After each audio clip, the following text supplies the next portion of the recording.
Buen día, gente. Espero que su día esté yendo de lo más correcto. Estamos en el segundo episodio de Coffin Skim. En el día de hoy vamos a hablar de la literatura juvenil y también vamos a analizar algo que se repite mucho en este género. Para aclarar que en el campo de la literatura juvenil no soy ningún erudito ni nada, pero he leído un montón de libros, podría decir más de una docena de libros que podrán entrar en el género. Así que como lector aficionado tengo un cierto conocimiento de la materia, ¿no? Pero bueno, vamos con el tema. La literatura juvenil se traduce como un género orientado a los lectores que atraviesen la juventud, aunque también a veces apunta a un público incluso menor, está hecha con los propósitos didácticos, entretenimiento o para formar el hábito de la lectura. Bueno, y es verdad, lo que yo interpreto más como verdad es que, que apunta a un público menor, porque lo puedo decir por experiencia propia, pero yo empecé a leer literatura juvenil con 12 años y la ONU estipula que la juventud tiende a ir desde los 15 a 24 años de edad. Pero ¿para qué seguir explicando este tema si ya más o menos todos saben de qué trata? Ya tenemos una vaga idea de lo que es. Por eso hoy vengo a hablar de un gran cliché que viene el género y que me motivó a saltar de ese género a unos géneros más complejos. Todos siguen al pie de la letra lo que se llama el camino del héroe. Bueno, para empezar, este término significa que, se refiere a un patrón que se repite en las historias clásicas, como las griegas, ¿viste? Las de Ulises, las de Eneas, las de Orfeo. Y como la gente sabrá, estos relatos griegos fueron escritos hace más de 2000 años.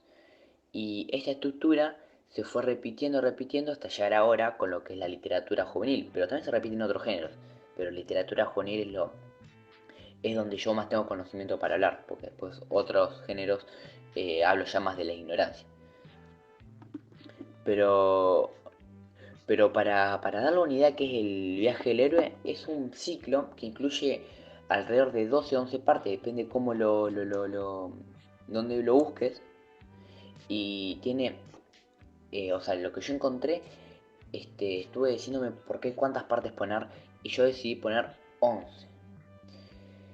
La etapa número uno es el mundo ordinario, es donde el héroe está en su vida cotidiana. Después, la llamada a la aventura. Puede ser un hecho de que no lo motive, sino que lo fuerce a entrar al mundo desconocido.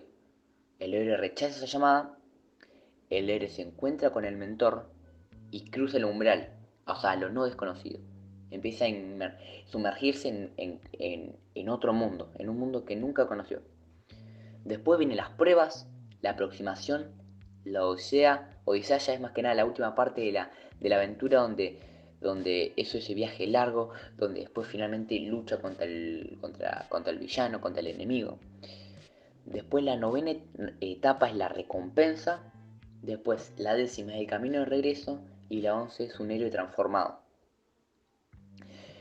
Seguramente si son aficionados a este tipo de géneros y se ponen a reflexionar, van a encontrar un par de ejemplos que siguen este patrón que les acabo de mencionar.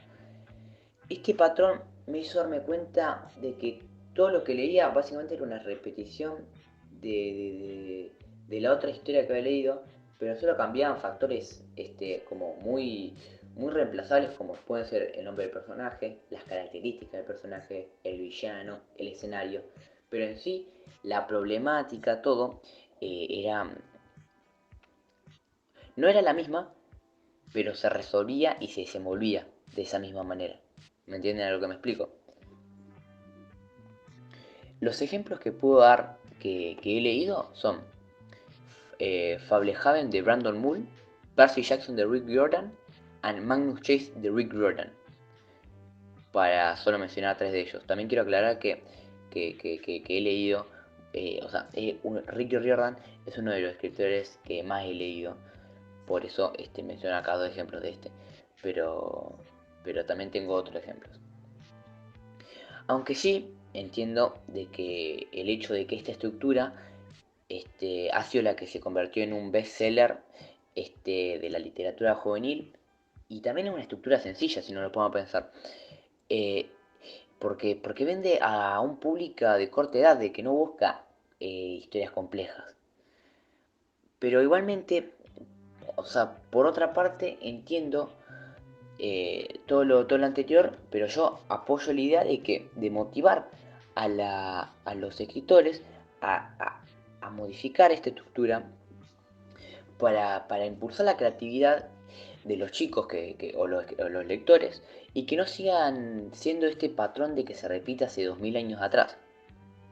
Por eso, como dije antes, creo que es hora de cambiar o modificar el modelo. No más para generar variedad en el mercado, para educar chicos con una potencial creatividad. El problema es que el salto de la literatura adulta, o sea, con cambios en el patrón, a la literatura juvenil, a un patrón ya estipulado que es casi inamovible, es bastante abismal. Pero o sea, el problema básicamente en esto es de las largas y detalladas descripciones que dan. O sea, vos ves libros como eh, Harry Potter, los últimos, igualmente los libros, o sea, tienen más hechos, pero, pero a pesar de los libros, Harry Potter se va haciendo, los libros tienden a ser más largos. En los últimos tres libros ya son bastante parecidos en longitud, pero, pero lo que vos podés ver es que, aunque pasan más cosas, también en el quinto libro es una lectura mucho más complicada y más lenta que la del primer libro. Por eso yo creo que el intermedio perfecto es Harry Potter 3 o Harry Potter 2. Quien no lo haya leído lo puede ir a leer y va a ver o sea, que son cosas que no se... O sea, es algo que es una saga, Harry Potter, opino de que es una saga como que no está tan atada a este viaje del héroe. Más que nada por un montón de motivos, pero sería mucho distendernos del tema. Pero, pero igualmente tenemos, lo que yo quiero que se fijen es el modo de escritura, de que usa unas descripciones interesantes, pero no que ocupan un 60 o 80% del libro solo describiendo algo. Porque, o sea, básicamente eso lo que hace hacer es que los chicos se confundan. Por eso, creo que una solución al tema de acercar la literatura adulta a los chicos más chicos es hacer más fácil las descripciones. Pero también, no solo en la literatura juvenil se repiten estos patrones. Y yo quiero recalcar una de las pocas, pero realmente muy pocas sagas que he visto que no se ata al viaje del héroe. No voy a incluir Harry Potter porque lo que me di cuenta es que tiene estas partes, pero están muy vagamente modificadas y algunas partes están como unidas, como lo puede ser la Odisea y las Pruebas. Así que voy a desarrollar otra saga que analizándola es mucho más superficial ese cambio que hace, o sea, es mucho más notorio. Esta saga es la saga de Maze Runner de James Dashner. Esta fue una de mis últimas lecturas y realmente me alegro de mucho de haber leído esta saga. Yo ya desde hace mucho tiempo la conocía por las películas más que nada, porque había visto la mitad de la primera un par de veces, nunca, siempre la enganchaba o empezaba o no la terminaba de ver. Y cuando para Navidad me dieron esta saga de libros, me los puse a leer y realmente algo que me llamó mucho la atención fue de que yo cuando elaboro mis hipótesis mientras estoy leyendo sobre qué va a pasar después, yo, o sea, antes tendía en hacer predicciones y a lo mejor acertaba en otros relatos. Pero en esta saga resultó ser de que estuve muy alejado en todos los libros de la saga, estuve muy alejado de todas mis hipótesis. Pero por mucho que pensase en las diversas posibilidades, veía cómo el autor encaraba las problemáticas de una manera muy diferente a lo clásico. Realmente muy diferente y me parece genial eso. Las problemáticas realmente no son problemáticas porque sí. Más bien son problemáticas que el protagonista sufre para atravesar sobre ellas. Porque lo que a lo mejor se puede confundir las problemáticas, una problemática es más problemática por lo que es, no por lo que representa. Porque yo te puedo decir, voy a destruir todo el universo, es una gran problemática, pero yo te digo, voy a destruir tu casa, pues es una menor problemática. Pero el tema lo que pasa es que James Dashner, las problemáticas del autor es como son muy de la burbuja del personaje. Y entonces, pero por más que sea de la burbuja del personaje o de un grupo de gente, las encara como para que es como que si fuera la mayor problemática del mundo. Por eso creo que es un error que se tiende a confundir de confundir la problemática por lo que literalmente es a por lo que significa.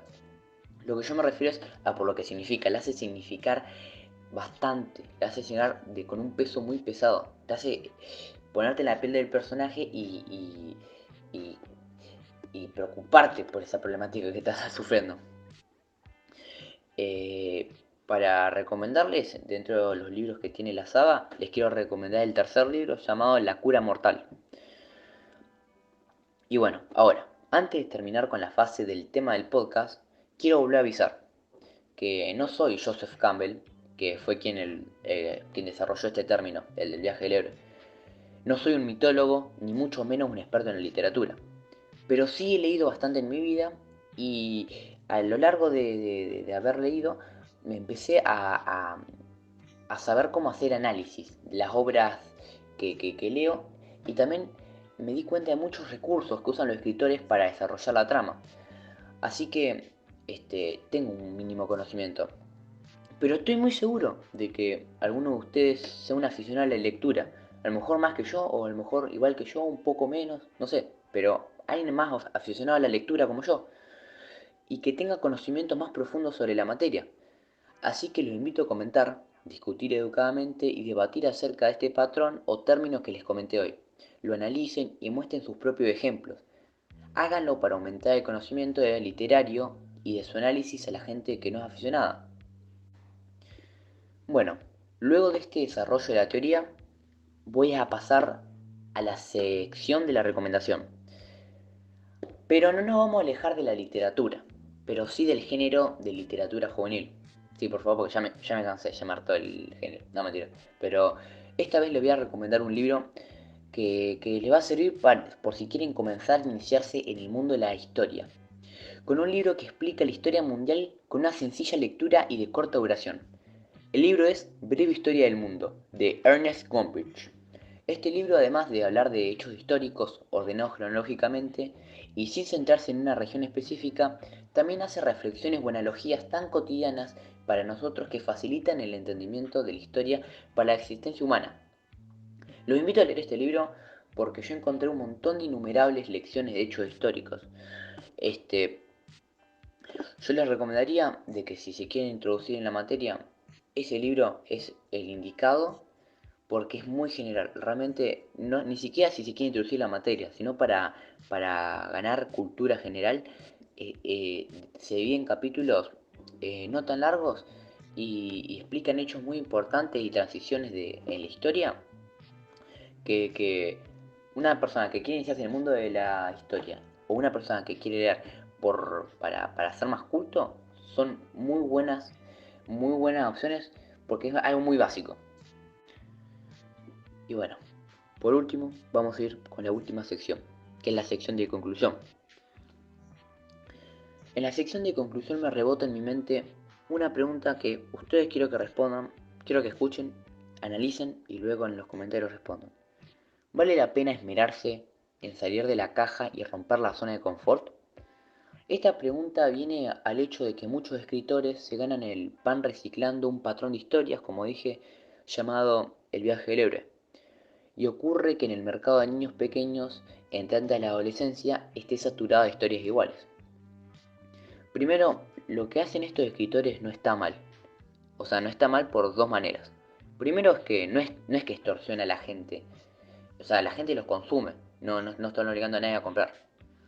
Pero también es porque la forma del ser humano ha sido esa. O sea, yo recuerdo que con 6, 5, 7 años escribía historias en mi computadora y eran, o sea, cuando me pongo a pensar en esas historias, las recuerdo y los tengo en algunos archivos de que, de que son básicamente siguen esa estructura.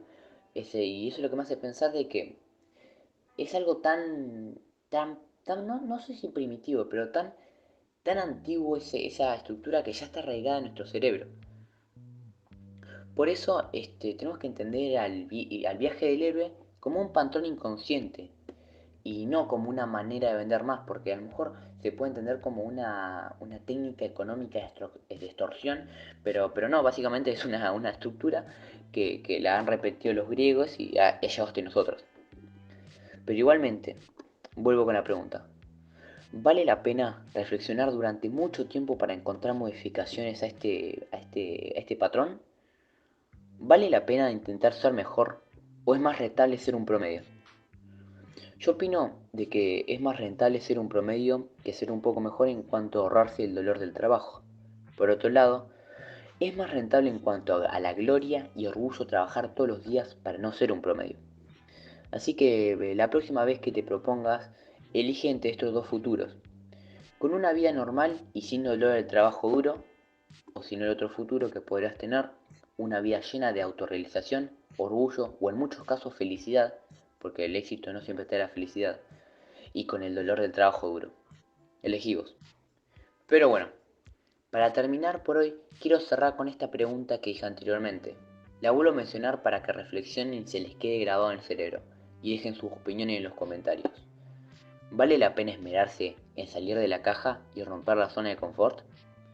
Muchas gracias.